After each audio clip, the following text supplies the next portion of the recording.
All right, guys. Thanks for joining. I hope everybody was able to tune in the show tonight. Lee Zeldin killed it. I'm gonna wait a second and help some folks get in here as we get going. What a way to start the week, though. Zeldin came at it, and you heard me. By the way, I don't put Lee in a tough position, but I'm telling you, dark horse, man, dark horse for VP Lee Zeldin. All right, I want to start by talking tonight about something I didn't have too much time to go over on the show. So, two things that I think I want to make sure I've got a professor from Yale. I don't know how many of you have seen this. This video that he put out. It was methodical, the way that he went through the case against Trump in New York. And I'm going to have him on Friday. But he explains things in a legal way that I haven't seen anybody else do. And the thing is, he's a professor of law at Yale. I'm telling you right now, that's not going over too well in the student union. So I always tell people, make sure you're subscribing and hit that notification button for a reason, because this is not the biggest household name. He's not Dershowitz, but I've stumbled across this guy and someone said, have you seen this video? I watched it. And I'm telling you guys, I've never seen anyone dissect a legal argument like this before. His name is Jed Rubenfeld. If you haven't seen the video on Twitter, check it out. He's got a second episode up, but again, it's not some he's not some Trump sycophant. He's a Yale Law School law professor who said, okay, we want to talk about the law. I'll talk about the law. So, by the way, the other big thing tonight is we have migrated everything Sean Spicer over to Substack because it's helping me build a bigger platform as we get into election year. And I want you to do me a favor to join that. It's free. I would love for you to subscribe. You can pay to join, but the content is free. Go over to SeanSpicer.com right now. The link is in the bio here. And if you want to ask a question tonight, that's where I'm going to be looking. So go to Substack, check it out. And then you can go into the chat function. And if you go into chat, we're having this conversation. Tell me what you think. And I'll answer your questions then. Look, I want to show you guys some stuff on Hunter Biden, though, because as I said, I'm going to go later this week. I think we're going to talk a little bit about polling tomorrow. The candidate in Wisconsin Senate, Eric Hovde, is going to be on. We'll continue to talk about taking back the Senate. It's crucial. But on Friday, a big focus on the Trump legal case. And I know Stephanie, I think it was, asked me about this note that got sent to the judge. Lee discussed that tonight, saying, there's definitely grounds for a mistrial. I think that we should know what the Trump team's going to say or do. Because if it's this big of a deal, I've gotten enough questions. You guys know I'm not an attorney, and so I ask, people who are and who are smarter than me about this. And so keep an eye on this because there's something there. The idea that the judge flags it and doesn't say, hey, by the way, I'm doing something. Don't you think that's a little weird? I mean, hi, guess what? Somebody's making this huge allegation that my cousin said that the fix was in. And the judge is like, I'll just send a letter and let everyone know that. I think that's weird. I think it's odd. But it'll be interesting to see what the reaction of everybody is. Okay. Tonight, though, what I want to get to a little bit is Hunter. Because I touched on this today, but I don't think people fully appreciate the circumstances behind this. Now, think about this for a second. Every time you hear Democrats, and Gavin Newsom was out there very openly this week, which I don't understand the timing of this. We've got to recommit to cracking down on guns. We got to tighten access to guns. Okay. If that's your position, then why has no one spoken out about someone who lied on a federal firearms application? access to people who have substance abuse problems, which is what the form asks. Where are the reporters asking Democratic members of Congress what they think about this? You're so open about cracking down on guns. Where are you on this? Think about that. I always tell people, when I was at the RNC, there wasn't an instance that went by where some Republican wouldn't say something, and they'd call the audience, what's your comment? Do you announce this person? Do you know, and they'd go to every Republican member. Do you denounce them? Do you think they should issue an apology? Should they resign? Well, here are all these Democrats talking about restricting access to guns. The president's son lied on a federal firearms application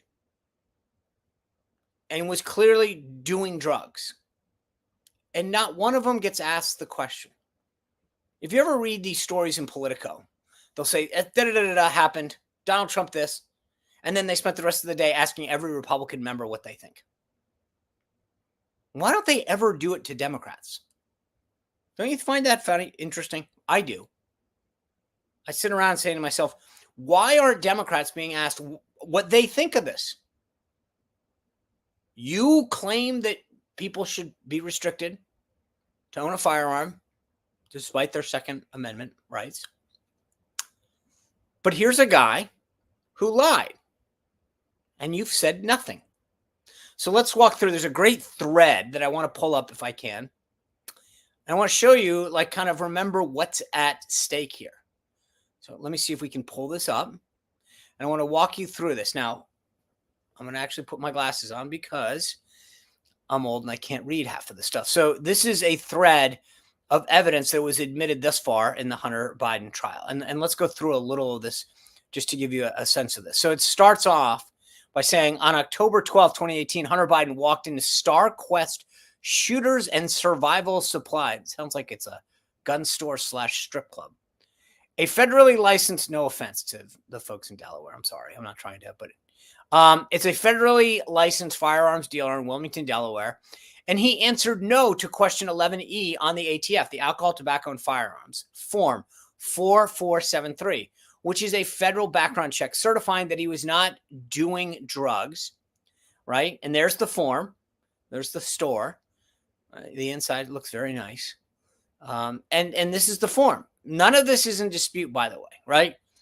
None of this is in dispute. He purchased the gun. That's his signature, right? By attesting no, this is the thread here, by attesting no to the drug addict user question on the firearms paperwork, Hunter Biden was able to buy a Colt Cobra 38 special revolver. There's the gun. Again, none of this is in dispute, right? Interesting that he bought a revolver, though. Sort of, I don't know. I pictured him, more of a 9mm kind of guy. Here we go. This is the next part of this thread, fourth part of it. Hunter Biden also purchased 25 rounds of ammunition, 2 of which were missing when the gun was eventually recovered. For the revolver, a speed loader, an accessory that enables rapid reloading, and a semi-automatic air pistol. So interesting. Like, this is clearly an attempt. By the way, I wonder what did happen. You can see in that top right quadrant where if you're familiar, right, you can see the cursor there where the 2 shells are missing.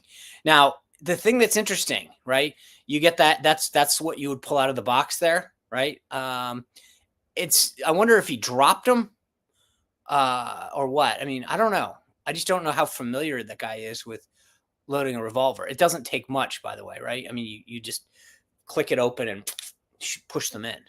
At least with a 9mm, you got the whole clip and you got to push them in one by one. But it's fascinating because no one's really brought up the fact that 2 shells are missing. I wonder if they were spent, but you can see in the bottom left quadrant there that that's the where they would have gone. So that's clearly not happening. All right, let's move down. Okay, so Hunter's ex-lover, Haley Biden. Now remember, and here we go, the widow of Hunter's late brother, Beau Biden, and with whom he introduced to crack cocaine. I'm sure she's very excited that that's her moniker there. Hi, you're the woman that Hunter introduced to crack cocaine. Found the gun inside Hunter's unlocked Ford Raptor truck while cleaning out his car. on October 23rd, 2018, 11 days after the gun sale. Okay, so let's just break this down. First of all, she's cleaning his truck. Like, who is this woman? I mean, it's pretty nice that she just goes and does all that. It's unlocked, and that in itself is a problem, right? Again, for all the discussion about from Democrats, here they are, gun unloaded just in his truck. No one seems to bring that up, do they? Every time they want to restrict everyone else's constitutional right to have a firearm, here's a prime example of someone who shouldn't have one and who clearly wasn't using it safely, leaving it unlocked in a car. And yet no outrage, right? Nothing from the media about gun safety and leaving it unlocked. Nothing from the leftists, the elected Dems who want to take everyone else's gun. Nothing. Just fascinating there. Anyway, clearly some stuff from the laptop there. Trying to see. Okay, so here we go. Hunter's ex-lover, Haley Biden, again. Okay, so according to Haley's testimony at trial, she additionally found remnants of crack cocaine and drug paraphernalia. So here's the testimony. Here it all is. Just remember, this isn't remember the Trump trial, right? And it was all hypothesis. Michael Cohen said this, so therefore it's probably, this is her, his sister-in-law, his lover, saying, hey, here's what I found. It's the gun. It's unlocked in the truck. And I found some additional remnants of crack. So that's what I find so interesting about this, right? That this isn't some random like FBI agent who's trying to make a case here, who's trying to say, connect the dots. This is his lover, his brother's ex-wife, former, I don't even know, because I don't know, whatever. She was his wife. And yet we're still questioning whether or not there's a problem here. So let's move on. It says Haley Biden wrapped the gun in Hunter Biden's leather-bound, can you go down a little, leather-bound pouch and dumped it at Jansen's Market. I assume if you're in the greater Wilmington area, you know where Jansen's Market is here. Look at that. It looks very nice, by the way. I've never been to Jansen's Market. Dr. Jason Brewer, a forensic chemist, Dr. Jason Brewer, I think, in case I didn't say that right, a forensic chemist serving as an expert witness for the prosecution, conducted an analysis on the off-white powdery residue found in Hunter Biden's brown color pouch. Brewer testified that it was, there's traces of cocaine. So here's the pouch on the right. Again, there's the pouch. That's where the gun was. There's coke. This isn't like we're not doing any mathematical balance, like leaping any tall buildings here, mathematically speaking. There's no dots to connect. Here's the gun. Here's the pouch it was in. Here's cocaine. None of this is in question. In late October 2018, Haley complained about another one of Hunter's pouches containing a stem, also known as a crack pipe. I guess, sorry, I wouldn't have guessed that. I didn't know what a stem was. But then again, I'm not a cocaine user, so I didn't know that. Left at her home's library next to her son, also named Hunter. That's a little weird. Okay, so the issue, like, let's stop for a moment. Just want to make sure everyone understands what's at stake here for Hunter. There's no question that it's his gun. No one disputes that. Not Hunter, not his lawyer, not anyone. There's no disputing the form. It's his signature, his handwriting. No disputing, right? And when I say that, I'm not trying to make some affirmative case. They don't dispute it. It's not in dispute. He's saying this is my gun, and it's my signature on the form. He's not disputing question 11E on the application that says he's not using drugs. That's not in question either, okay? No one's questioning that there are drugs in that pouch, that top right quadrant in the pouch where the gun was, is cocaine. None of these facts are in dispute, okay? There it is, just so you can see the pouch. This is what's so fascinating about this case to me. With Trump in New York, I know they like, he faced a jury of his peers. Give me a break. A jury of his peers? What group of peers do you have where no one likes you? I mean, I got a bunch of haters, don't get me wrong. But at least some people like me. In New York City and Manhattan, not a big group there on the Trump team. Okay? So, there's no, again, that's not, and it, whereas in Wilmington, everybody likes the Bidens.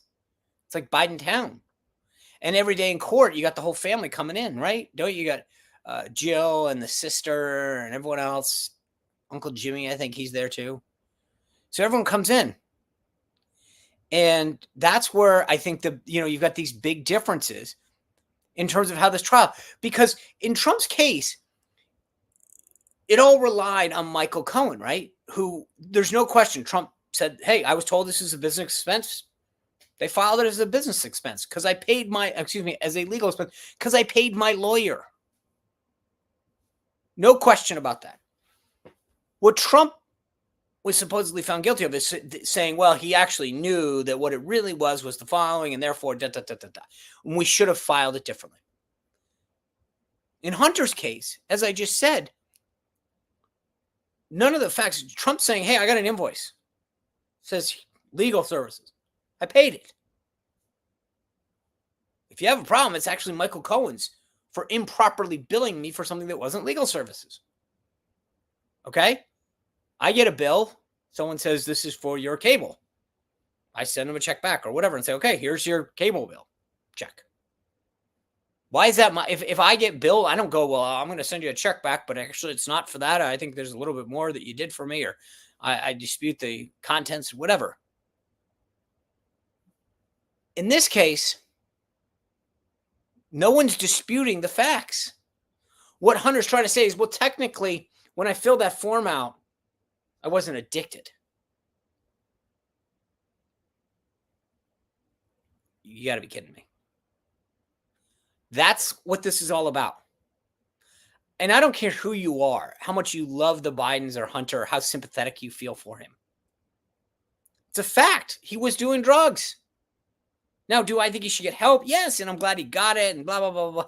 And the idea that the media is trying to turn this into some kind of circus about sympathy for him.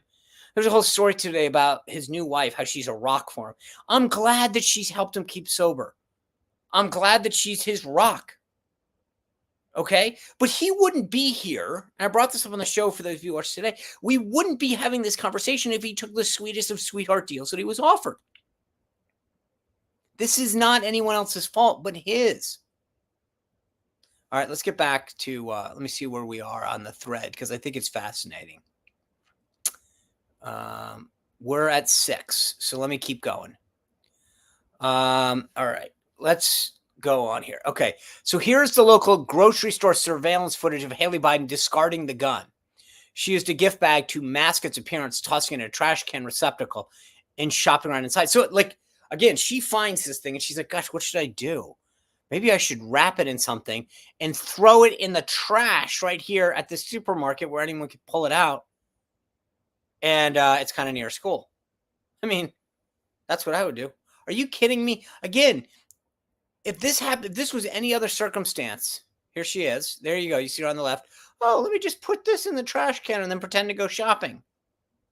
And by the way, if I'm throwing a gun out, don't you think, I don't, this is like a bad episode of Law and Order. Don't you put it under crap so that no one can see it? I mean, it's not, this was a horrible, I mean, you can tell she's not a good thief. That's a good thing, I think, right? I mean, there she is in the store, but I don't get it. I'm like, that's not how you discard a gun. So here she is right now in the local grocery store's surveillance. And I'm reading the thing. So if you can't see it, that's why I've got my glasses on here. Footage of Haley discarding the gun, right? She's in the store then. All right, let's move ahead to the next one if we can. And then according to this thread that we're reading here, Then comes Edward Banner, an elderly dumpster diver, their words, not mine, rummaging through the shop's trash, searching for recyclables. The 80-year-old Navy veteran stumbled upon Hunter's guide and took his discovery home with him. He reportedly stashed the revolver in a rolled-up sock. This is interesting. Rolled-up sock tucked in his General Motors lunchbox until a Delaware State Police lieutenant ultimately recovered it. So as I said, I mean, this was not even thrown away well. I don't know that I always think about people dumpster diving. But again, if you're that concerned about the gun and safety, wouldn't you discard it in a better way? Again, go back to this idea from Democrats. They're always concerned about everybody else possessing, using, having access to a gun. Where's their concern? Where's the media? They don't care. With Trump, the case was completely out of left field. You're having these people on CNN and ABC call it like a Russian nesting doll. Oh, if he's convicted of this, and then you take this and twist it and go like that, blah, blah, blah, blah, blah, well, then you can get this charge. No one had a problem with that. Remember, though, all these guys explaining how difficult it is, but, Trump, blah, blah, blah, because it's a porn star and hush money. Here's a gun being discarded improperly that was lied about on a form. And all the stories are sympathetic. Joe Biden loves his son. Hunter Biden's rock. Family floods Delaware. And again, they're trying to make this the right's going after the issue of addiction. No, I haven't seen it. Maybe I can't say I see everything, but I haven't seen any. Where's the addiction issue that the right is attacking? I hope he gets better. I hope he gets the help he needs. I actually hope, but I would hope that he doesn't have a gun. And there's a reason that it says this on the federal firearms application because of this. And remember, he lied about this multiple times and allowed 51 intelligence officials to talk about it being Russian disinformation. Joe Biden on multiple occasions laughed it off as, yeah, of course it's Russian disinformation. Why aren't they Donald Trump lies about everything, right? That's the narrative. When Joe Biden and Hunter Biden do it, well, let's just forget it. All right, I think we have one more. Let me just see. Okay, here we are. So then this is the last in this thread that I want to show, because here's security video of Haley Biden returning to the store and frantically looking for the gun now that it's gone. At this point, she realizes, oh my gosh, it really was dumb to throw a gun and just drop it on top of a trash heap. So she's going to get out of the car. And she's like, hey, that was probably a really dumb idea. Let me go rummage through the trash to see if I can find it. Little does she know that 80-year-old dude already got it. So now what does she do? She's got to go to the cops. And this is where the story gets, starts to unravel. She goes, oh my God. Now I've got to call the cops and tell them, hey, guess what I did? I took a gun that Hunter shouldn't have had because he lied on a federal firearms application, and I threw it in a dumpster. A trash can. And I don't know where it ended up. Oh, hello. Yeah, that's a problem. Anyway, so I think this is kind of like what I find fascinating. Like in the campaign, right? I keep saying this. This is an easy campaign. 4 years of Trump, 3.5 years of Biden. Take your pick, right? Economy, energy independence, immigration, foreign wars. Who's done a better job? In this case, look at the difference between how these two cases are being treated. Same thing. Put them up on the wall. Trump, jury of his peers. Sure, technically. Those weren't his peers. When you literally know that everybody there doesn't like you. Conversely, Hunter's it's not a jury of his peers, it's a jury of his admirers. You look at the substance of the case. Michael Cohen, a convicted perjurer. He's a felon too, I guess, right? That's the testimony that we're entirely relying on. To this day, we still don't know. The prosecution did not prove its case. Conversely, here we are. Gun, form, pouch. Boom. Not a question. And, oh, by the way, he's sending text to a dude named Mookie.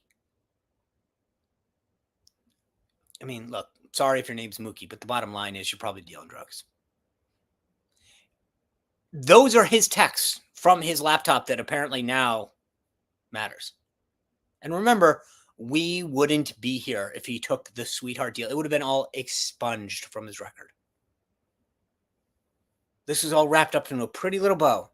So every time someone says, oh, look at the equal justice, it wasn't going to be this way. If he had just said yes, they wanted immunity from everything. Everything. What else have you done, buddy? What else have you done? That's what I want to know.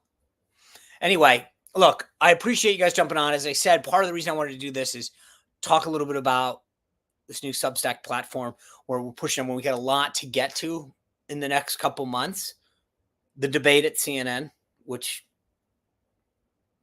I will want to talk about that a lot more because it'll be interesting. I think Bobby Kennedy's telling everyone he's got enough ballot access to claim 270 electoral votes, which is the threshold. And then I think it's 4 polls where you hit 15%. They're claiming they made that. There is a caveat, by the way.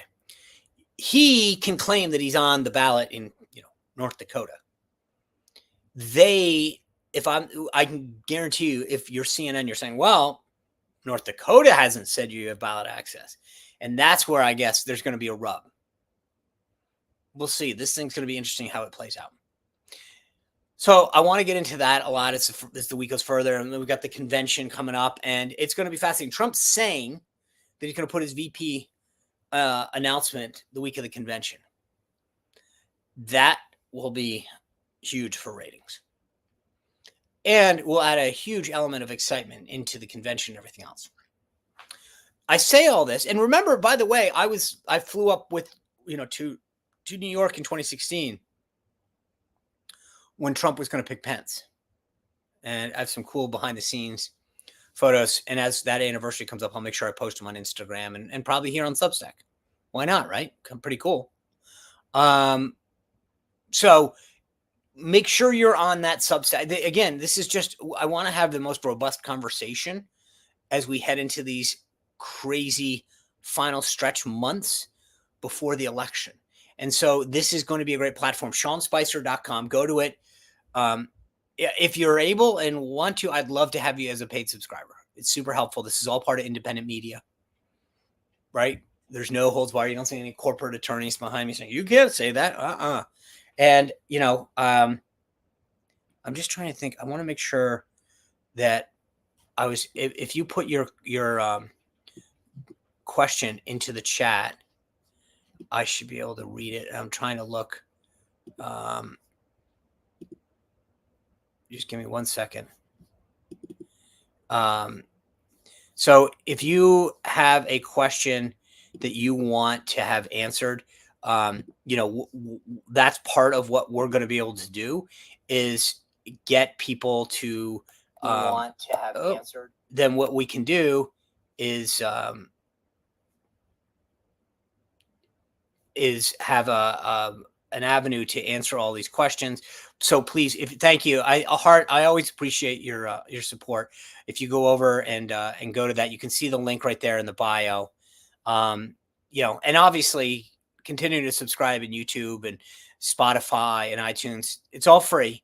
It's just super helpful because obviously, as you guys know, wait, Carter saying the contact email doesn't work, but I subscribe to Substack. Thanks. contact@SeanSpicer.com, Carter. Good to see you, Armand. Go Navy. Contact@SeanSpicer.com. We will send it. Okay. Hart saying did not see chat for unpaid.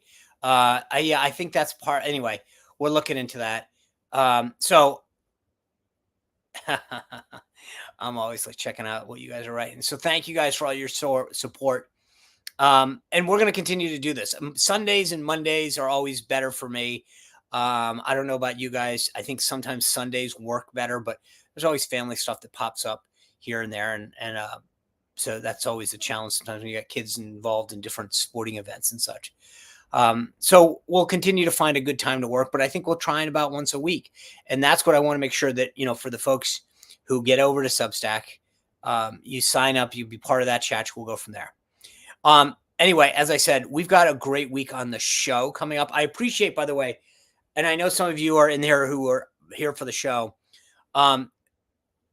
We have a great week coming up. If you can be part of the premiere, that's every day at 6. It's here, YouTube, Rumble. The audio version on Spotify and iTunes don't have the same chat function.